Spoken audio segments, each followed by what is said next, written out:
Is your T-Mobile internet router stuck on the powering up screen?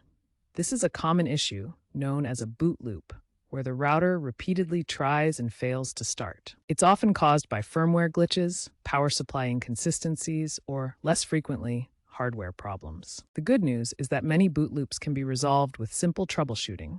T-Mobile's Nokia G010SA model is most affected. A stable power source is crucial. Voltage needs to be at least 12 volts DC. This problem is less common thanks to T-Mobile's investment in AI-driven troubleshooting to help resolve boot loops and new hardware. First, try a soft reset by unplugging the router for 30 seconds, then plugging it back in.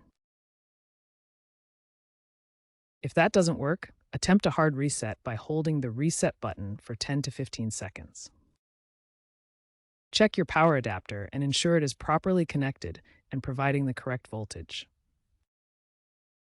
Ensure the router is in a well-ventilated, cool area. T-Mobile has rolled out firmware version 1.2103.01.06, which is designed to resolve boot loop issues. If these steps fail, contact T-Mobile support for a replacement, especially if your router is under warranty extended to 3 years as of July 2025. Advanced users can access serial console logs for error codes like errorbootloop001, but this is generally not needed. Keep your router away from electromagnetic interference sources. In most cases, a soft or hard reset should fix the issue.